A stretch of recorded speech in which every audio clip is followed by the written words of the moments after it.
welcome to day 2 of the Never Ask for the Sale masterclass. We had a full session. Hello, everyone. Welcome. We had a full session yesterday. We're doing a bonus session today where we're actually going to get right down into the sales conversation today. So yesterday was all about, and I'm going to do a quick summary about why you never need to ask for the sale. And the reason is because when you're clear and your target is clear, you know who you're talking to, and you're super clear about what you help people with, and you're in front of their face all the time, they ask you to work with you instead of the other way around. And then I showed examples and case studies. And for those of you who haven't seen it, please go ahead and watch the replay. It's right now posted in the Facebook group, the Never Ask for the Sale Facebook group as well. I'm going to be emailing the recording for yesterday and today to all of the registrants. So for all of you who are interested in finding out how never to ask for the sale and yet still have a vibrant business. Okay. All right. So I'm going to go to sharing my screen. And here we are. Let me just close a few windows. Here we go. Okay, so unleash the persuasion. Influencing others isn't luck or magic.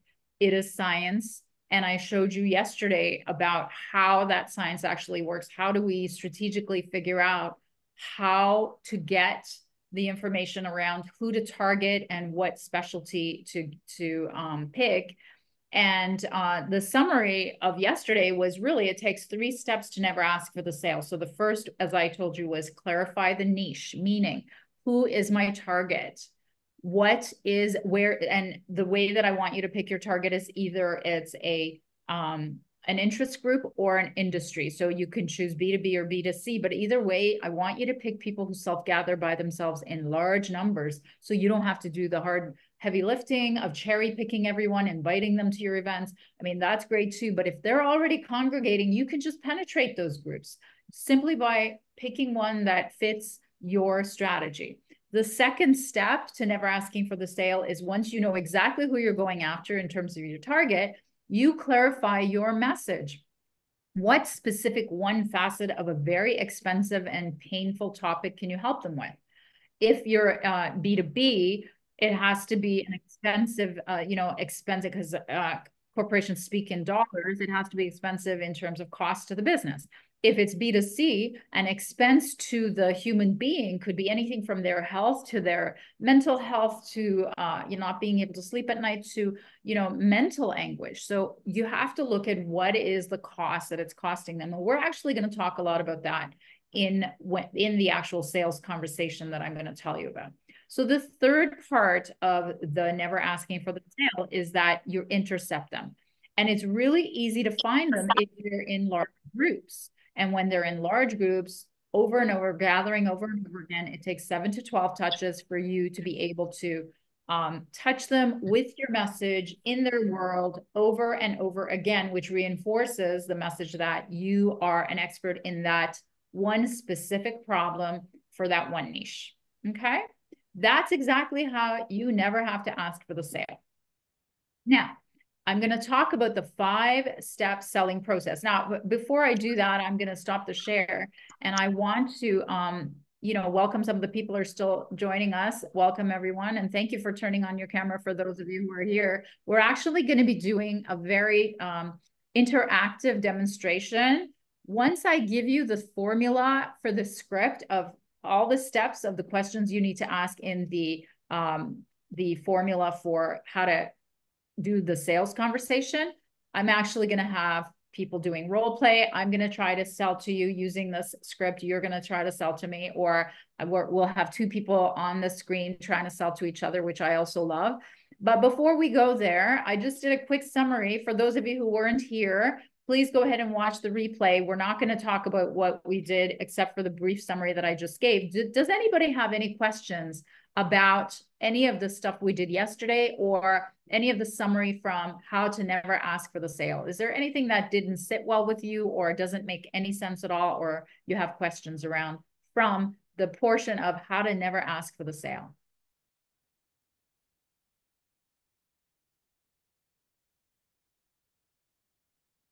Wow, it looks like we've got people who either never saw it and don't know, or who have no questions because they understood everything. Okay, now I want you to imagine yourselves in front of your exact target, your ideal client. They've asked you for a meeting, and now you are in this meeting. And this is what I call a sales meeting. They've asked you, can I talk to you about this problem that you can solve for me? Okay. Now, what do you do? Here is the formula, you guys. I'm sharing it. And then we're going to go through. So it's the 5-step selling process. Okay. And what I mean by this is the first step is the vision. You ask them, what do you want? What is the vision for what you want? Why are we here? Why are we talking?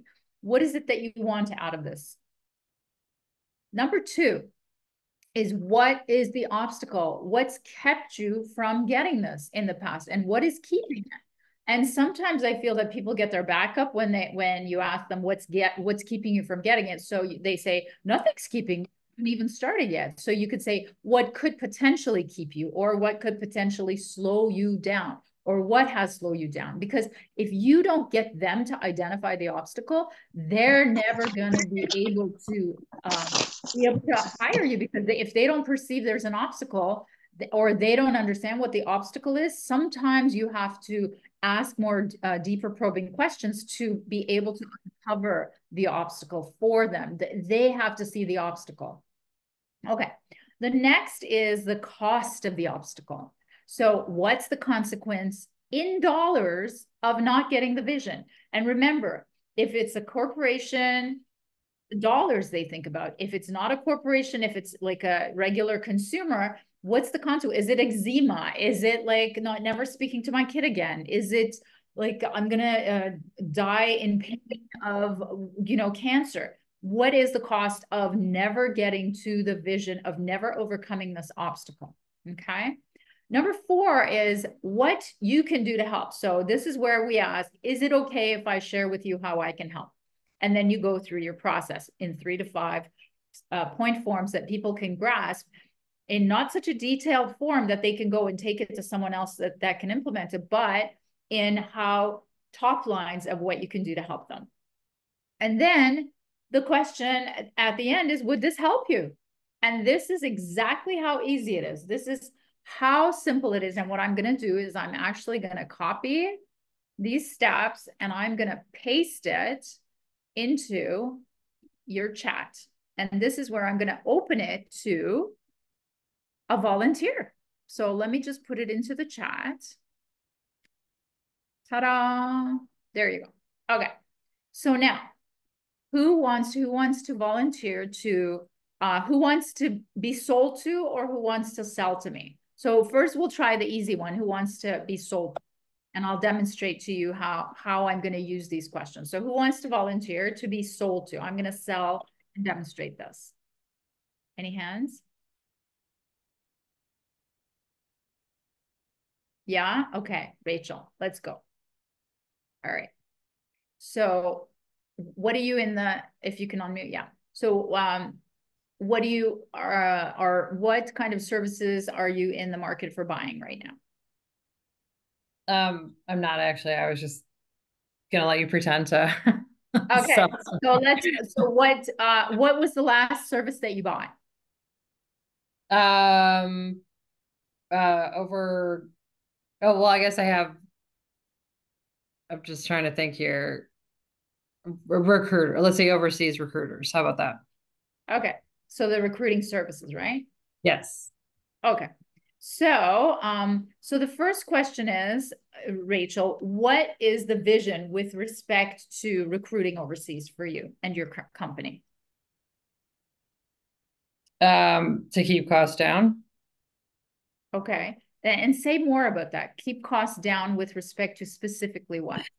Okay, so I probably shouldn't have volunteered for this. I actually was just trying to help out because I don't think I'm in the place to do this right now. I'm sorry. I'm because I'm in the process of trying to define some things, and so I don't know that I can best answer these questions.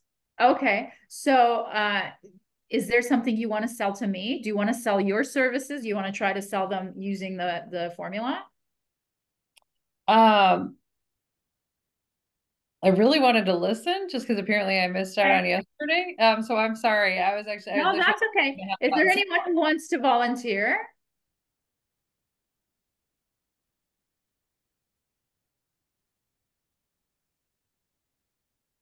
Wow, sales is really scary, huh? So I'm gonna ask my friend Andrew to step in here because I know he's really comfortable at this. So Andrew, can I sell something to you? I doubt it. That's great. You're not gonna buy, are you? Okay, so I just want to demonstrate the steps of the selling conversation. Okay, so I'm gonna ask you all these questions around a service that I'm potentially going to be selling to. So what's a service that you've bought in the past or would like to buy in the future? A service, gutter repairs on my house. Okay, all right. And so, what's the vision with respect to what would you like to see around the gutters in your home? I got to find ones that I don't have to get up and clean all the time and better fixed to the house. Okay. And what's kept you from being able to do that? Dollars, they're really expensive. And I don't know anyone who's not hard arm twisting sales out there. They drive me nuts when they come to try to quote me. Okay. And so what specifically is it that you hate when they're trying to quote you? What are they doing that you hate so much? It's obvious that there's going to be hidden costs, and I don't trust them. Okay. All right. So remember, everyone, we did the vision. What does he want to see that you, and what did he say? He said that he wants to see that he doesn't have to clean them all the time, right? And then the obstacle is for the kind that he doesn't have to clean all the time, they're too expensive. But not only that, he feels like he can't trust anyone with respect to the hidden costs. Okay. So if you never get over this, distrust of the hidden cost, what's going to be the consequence? Consequences, I'm going to have to get the ladders out and do it myself. Okay. And what's the consequence of doing it yourself? It's a lot of work and risk getting up on the ladder. Okay. And say more, like how many hours of work and what kind of risk? If I can get a second set of hands to help me, maybe a whole Saturday. Okay. So that's with two people. So by Yeah. yourself, would that be two I'll have days? to rig. I'll have to rig something. Could take me 2 or 3 days. Uh-huh. And what are you letting go of in terms of like what's the opportunity cost of doing this on your own for 2 days or even with someone? The opportunity is that I'm not going to get ripped off by No, I mean, what is it that you're losing by losing 2 days of doing this? losing my weekend, Okay. being able to watch crappy television and eat pork rinds. Nice. And then what is the risk? You talked about there's a risk of doing it if you do it yourself.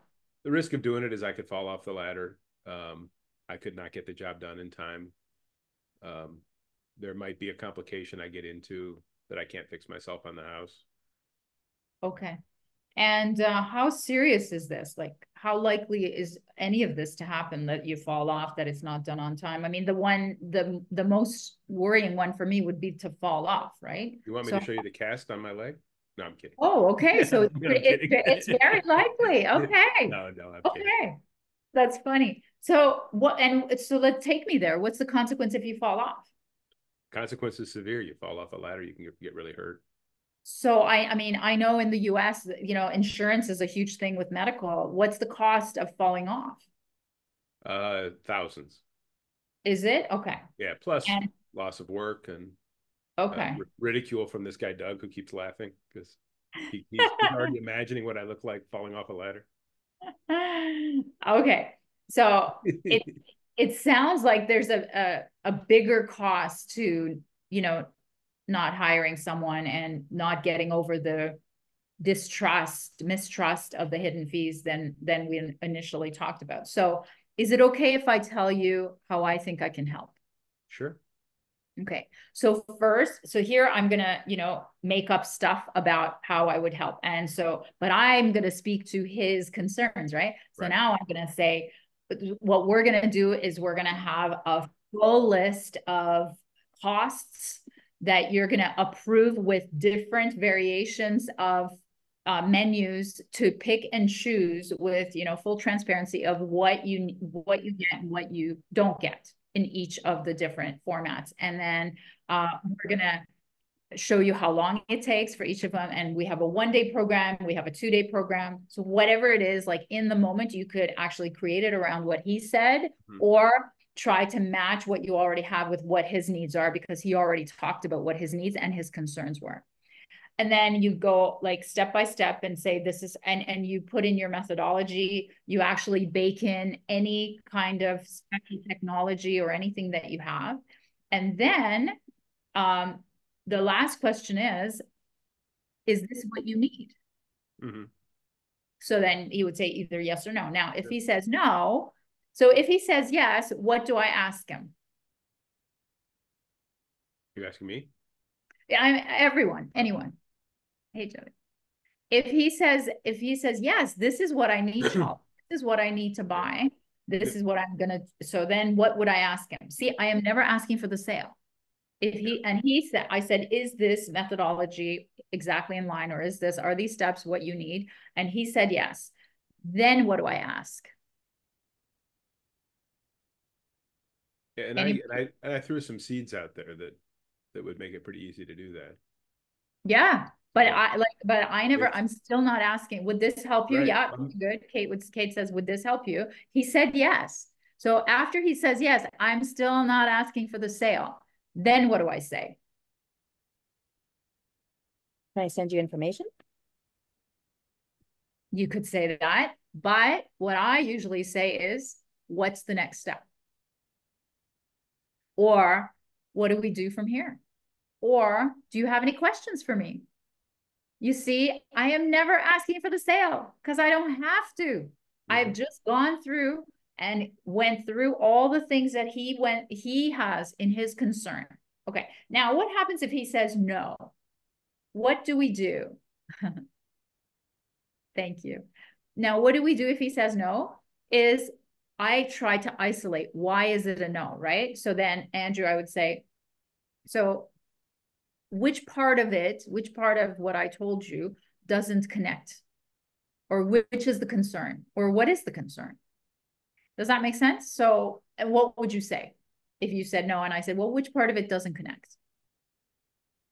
I just want to make sure that when I pay for this, that the job is done right and has a proper guarantee.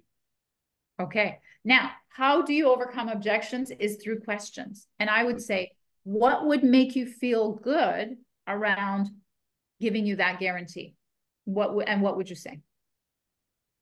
That I don't give you any money until you get the job done right. Okay. Then I could say something like, well, I could definitely change the rules around to just take the part that we need to pay to get it done, and for the rest of it, so I could take 50% upfront because we have to pay for the actual materials, whatever. But I can definitely do a workaround to accommodate you. Would that work for you?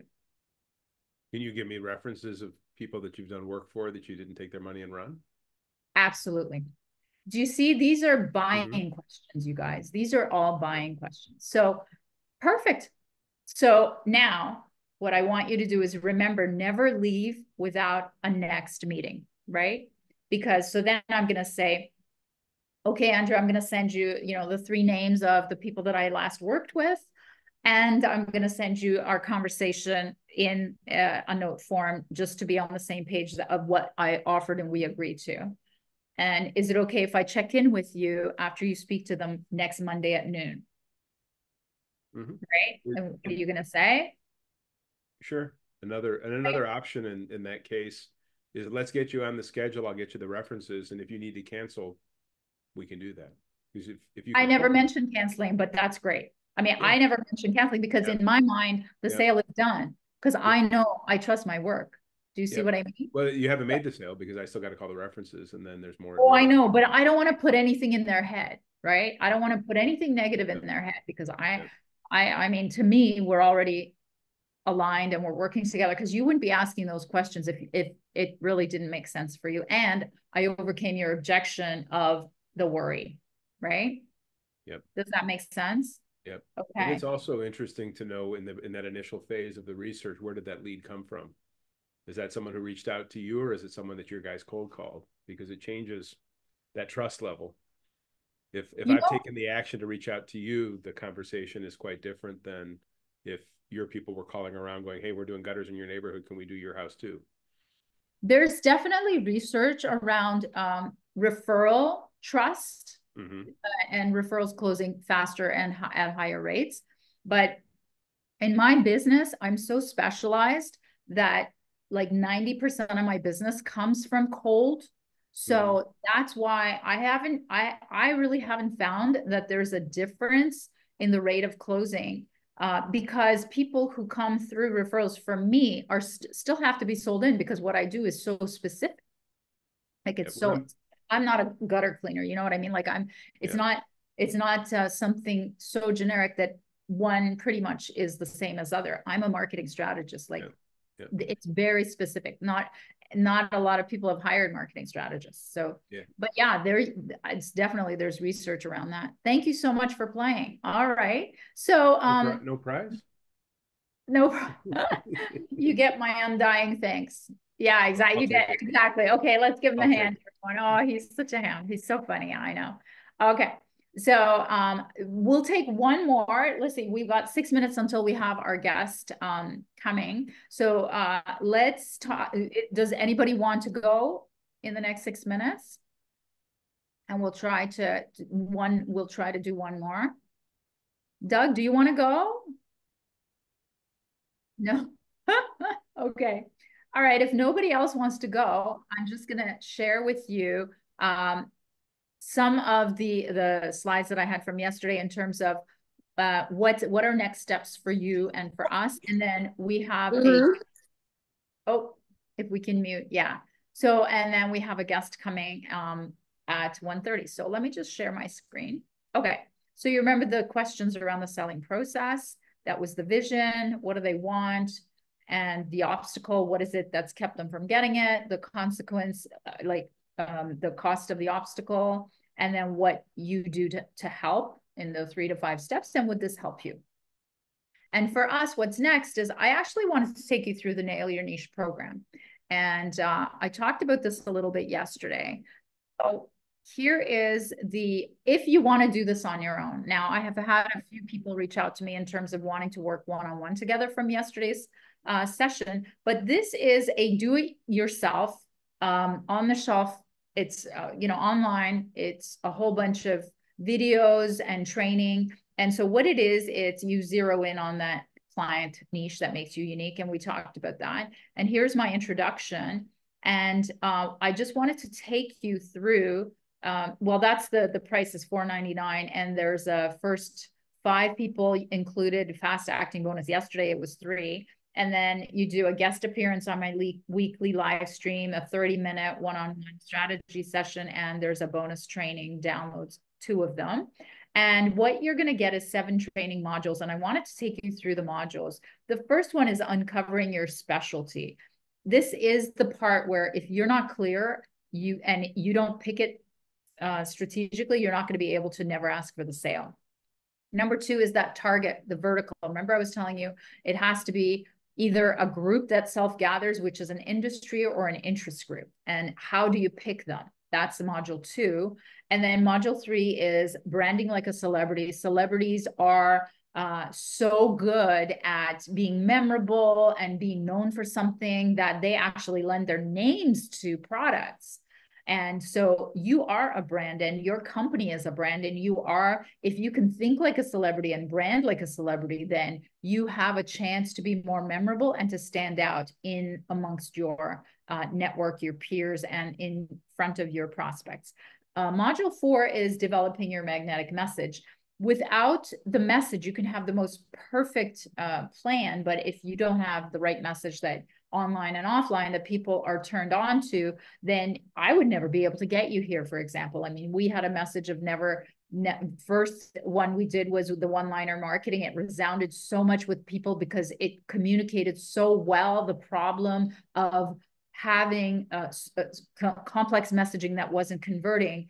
And then on this training, we use the messaging of never ask for the sale, because as you saw, I never asked for the sale, but yet it still converts because it hits all the psychological pain points and the psychological drivers to uncover the urgency of the sale and why the people need you in their lives. And so the magnetic messaging is where you develop that in module 4, and module 5 is track where they hang out. Your ideal client, where are they? They are somewhere right now in large numbers, and you're not in front of them, and you're not speaking to them. Your content's not speaking to them, because that's one of the biggest things that I find is like, where do I find clients? Well, if you haven't done all the 5 steps, you don't know where to find them, because you don't know what your specialty is and your target is, and you haven't really branded yourself or developed a message. And you're like, well, who do I go to, Chala? Like, where are these people?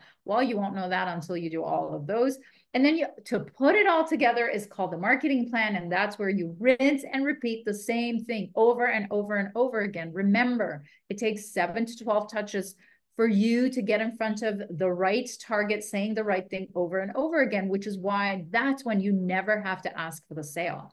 And then lastly, of course, the world was shook, especially after COVID. And I created this program for businesses during COVID because we were doing most of our selling online. I mean, I do all my business, 100% of my business in the US, and I'm in Canada, but I developed an entire network and an entire online sales platform when I couldn't fly to the US during COVID. I mean, the borders were closed. I almost got stuck in Nashville, I remember. So it was really, really hard. And then, so at the end of the program, you'll know your niche and you'll be able to market to them. And here is the, the 1 payment option and the 2 payment option. Now, for those of you who don't want to do it yourself, and there's obviously worksheets and there's, videos that you can do this with. But if you don't want that, and oh, by the way, here are the bonuses. This is the Tuesday Tea Time with Chala that you can become a guest on. And you wouldn't, there's, there's a value because it's edited, but, and then you get 2 different trainings. One's called Trust Marketing, how to get corporations to trust and hire you, and 5 sales emails that stink, how to send better emails that get meetings. And then there's that bonus. And I promised yesterday that this would be a 1 hour, so we can do that. And then you could look at what other past clients have said. So the other option is, if you want to work with me instead of working on your own based on these formulas, and, I take you through in this complimentary call, I'll tell you, and this is how you go to repositioner.com/schedule. You can book a call with me. And if you're part of the Denver conference that I'll be actually doing on the spot complimentary pitch polishing at the conference. I have a booth. And so you can book your slot at the session. So I'm going to stop share here. Okay. I think we have our guest here, Suzanne. Welcome. Hi, how are you? Hi. Hello, everyone. So I wanted to introduce Suzanne because she and I have worked together for many years. I mean, she knew already how to sell, but, she went through the program. She had a lot of successes, and she really knows my program inside and out because we've worked for years together. And I wanted her, and, she's in Oklahoma, amazing place. I actually met with them this summer. It was such a nice, I've never seen such a, first of all, I've never seen trucks being used as displays on the highway. It's a very interesting place, Oklahoma. And what a lovely, lovely little city. And I loved meeting you guys and the whole company, Suzanne. So anyway, welcome. Without further ado, tell us what you do and who you help.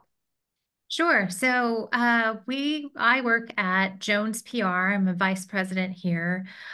We do PR for a number of clients, from consumer, B2B, also government, federal, state, local government, um, and help a lot of companies connect.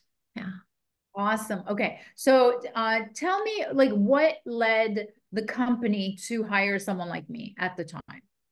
Sure. So I think we hired you right as COVID started. We were noticing, a lag in the ability to reach people. I think we also felt very stagnant in the way that we were getting through and selling our services. It came at the perfect time because we saw an opportunity that there is a budgeting industry here in Oklahoma that really no one had worked in or touched PR wise. And so we wanted to think through and how we could get in front of those people and get their attention and have them come to work. We could get their business essentially. That's amazing. So talk about what are some of the uncomfortable things I made you do? Oh, oh man, there were a lot, but calling people, finding the decision makers, asking them the questions. But here's the thing, it works. Like it's magic. It works. Don't question it. Do whatever Chella says. She will hold you accountable. And in the end, it's magical. And the more that you practice, the more that you do it, the better you become at it. Especially because some of those questions and things that she gives you, it becomes a script that you can start. You don't even have to think about it. You can start listening to those people as they're giving you those responses and, change your response, adapt to what their need is and what their pain is that you're hearing through her questions. It's genius. It really is. So thank you. And so tell me about like what I talk a lot about niching. I'm the niching queen. I have a Nail Your Niche program. Like what did we do around niching and what did you learn and what did you do with that? Yeah, so I think we did a lot in terms of, um, we tailored our message to fit the pain of the industry. And we didn't care where we got in on the industry, but through Chala's model, we were able to find what that one pain that would just get our foot in the door enough, that it would show, how valuable, what strategic partners we can be to them. And my goodness, it really helps. So we did, of course, contacting decision makers and asking them 5 questions and getting then a meeting with them. We did roundtables where we presented after we knew some of the pain, to other people in the industry, to net other companies. I think we found, of course, the industry we were targeting. One of the entries, which is really kind of an entry point for any place these days, is HR and hiring process and how expensive it was for some of these companies to fly in people to Oklahoma to hire them when they could target them using us and our resources and our know-how, and we could save them a lot of money. So that was amazing. And we also did what I like to call, targeted large account, out of the box stuff. So that's called ABM, which is account-based marketing. And I mean, you guys we did like lawn signs to, yes. you guys had you created a dedicated magazine, which was an actual pitch in the form of a magazine. Do you want to say a few words about how those worked? Yeah, sure. So through working with Chella, we recognized, what would get these people's attention and make us stand out from our competitors. So for instance, there is a new Omni Hotel in Oklahoma City, and we wanted their business. Well, so we provided them a magazine, which was a pitch and a magazine deck, something that they would look at and they use in their hotel rooms. And it got their attention and they called us right away. And yeah, we're I- working for them. It's so creative, right? It's just, and the lawn signs, right? Like, didn't the Yeah. city, like, tell us about that? So the lawn signs, we actually still have a long-term client that was a little bit fledgling. We had not been able to get in touch or had as much access due to some of the changes in their leadership in their company. So we had not had the same give and take seat at the table that we had in the past. They had stopped returning our phone calls, things like that. So we try to think through, like, how can we get their attention to let them know that we are still here and we are still in charge of these creative, amazing ideas and can serve them. And so, yeah, we figured out when the company's birthday was, which is very important to this organization. And we got those stake letters to be happy birthday with the company name. And then we delivered donuts that are in the shape of letters with happy birthday to the president. And my goodness, I really feel like it saved our relationship with that client. And one of the Did he reasons make a video? he made a video. We did not ask him to make a video, but on the day, standing out in front of the lawn sign, he said he made a company-wide video and then he sent it to us. But he shared in the video that our friends at Jones PR, celebrated. Many of you saw this when you were driving into work today, and we're so excited to have them as our partners. And so it was great. I love it. It's so great. So I know that you and I talked about an actual number, because before I ask guests to join me, we do the ROI math to see, like, what is the actual ROI of working together. So do you remember what that was? I don't. I may have given you something, Yeah, I but think you I had want said to it was say, 500,000. yeah, Over the at years. least. Yeah. Yes, So tell us a 500K. little- yeah. So tell us a little bit about, like, how what you learned about sales and marketing actually contributed to building 500K. Sure. So a lot of, and this also goes back to being uncomfortable or getting comfortable with being uncomfortable, is being able to negotiate in the room, feeling empowered and confident enough to ask those right questions, and then to back up any sort of counter argument that they might have with examples of how it's worked or how you have solved this pain for someone else. So that has been incredible. We had a client that was facing an issue. Nobody knew who they were, and they were missing out on the potential of hundreds of millions of dollars at the state capitol. No one knew who they were, though. They didn't know how to get in touch.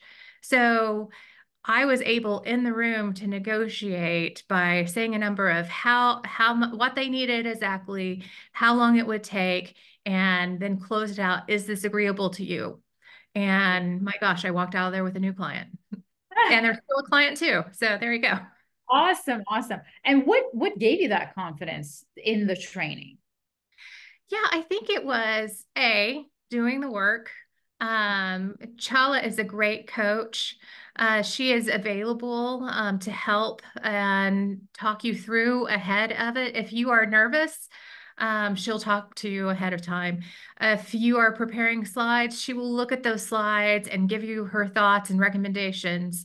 I think it was a lot of the access to Chala that allowed us to feel confident in walking into rooms, and then also just doing it, testing it out again and again gives you sort of the ability to be like, hey, I can roll with this. I did some of my homework right after we had done some training. We flew to Canada for a day. Yes, when we first started off from Oklahoma to Canada. I know. But it was such a great day. And it really, pushed us to think through, what we wanted to do and how we wanted to do things and what we were willing to do. So I really appreciated that Chala pushed us. And then I had the ability to use some of the scripted, those 5 magic questions. I did my homework by going to a conference, and when I was standing in line at the conference, for whoever the speaker was to sign a book, I would do it. I would ask the 5 questions to the person standing in front of me, the person standing in back of me. Yes, I love it. Yes, I've used them in bathroom lineups. Yes. Totally. I've used them on the plane, people sitting next to me. That's Yeah, amazing. it's a great conversation starter, if nothing It else. is, exactly, it is. So in parting, what advice do you have for people who are thinking about hiring a coach like me versus maybe they've been burned in the past because none of the coaching that they've hired has ever worked for them, or translated into an ROI, especially like $500,000 like yours, or they just would rather do it on their own because they're afraid to do the investment. Like what is some advice that you can give them to move them along? Sure. Well, I can tell you that we have worked with many other business coaches at Jones PR in our history, and I've been here for 10 years now. And by using Chala's model, we have really found, a return on our investment, but also just, a friend, a confidant, advisor, and a true coach to help us through. She is tough. Like I said before, she will hold you accountable, which we all need that in our lives. But at the end of the day, she is your biggest champion. So, which I just really appreciate. Thank you. I mean, it's so funny that you say I'm tough because I always see myself as like a nice Canadian, like I just feel like I don't even see myself as being tough, but yeah, I hear that so often by people You who don't let us give excuses. Yeah, you don't. You're like, did you really do that? You did. Did you make your 5 phone calls? oh my God. Why not? You That have is to do it this way. And you know what, Suzanne, you come across as so calm all Oh, the time. I never know that you're nervous. It's so oh, funny. thank But you. it's good to know, like it's because people don't look nervous, but inside they have to force themselves to do things. Like I do that in my business. And obviously you've done that. I mean, look at your success. Good for Yeah. you. Amazing. Wow. So thank you so much. Is there anybody who has questions for Suzanne before we let her go? Thank you so much, Suzanne, and You're all welcome. the Yes. best to Yeah, everyone in Oklahoma, the whole team. I Thank you. certainly Thank will. you. Yes, thank you so Use much. Chala. She's fantastic. You'll have a lot of fun too along the way. So, Yeah. all right. Aw, big hugs. Thank you. All right, everyone. I'm going to go back to where we were talking about exactly working together. So hold on. I talked to you about the nail your niche. And so this is like if you need to do this on your own, I totally respect you. And this is what you will get. And we went through all that. And that's the pay option that we talked about. And oh, sorry, you have to go to repositioner.com/niche. That's the URL that you have to go to be able to purchase that program. And I was saying that, the 1 hour, you can get the 1 hour. And if you're looking for more, we can do the call. And on the call, we're going to talk about strategy. And we're going to talk about like what has to change in the next 6 months, and then clarity. I'm going to give you some clarity, some of that tough love that they're talking about, your growth goals and overcome obstacles. And hey, listen, you might recognize I'm going to ask you the 5 questions, you guys. At least you'll know what to expect, and insights about how you can stop asking for the sale. So here is, as I told you, this is the sign up at repositioner.com/schedule. And I want to just thank you. In the chat, I will put those links. And in the meantime, please let me know if you have any questions. Repositioner.com/niche is the program, and repositioner.com/schedule is the way that you can talk to me. All right. Do we have any questions out of our live audience? Thank you as well, Rachel.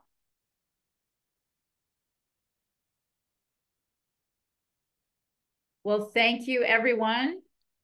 You will find the recording in the Facebook group and in your email shortly. And please go ahead and, yes, thank you, Doug. Go ahead and book, and I will speak to you soon. Take care, everyone. Bye.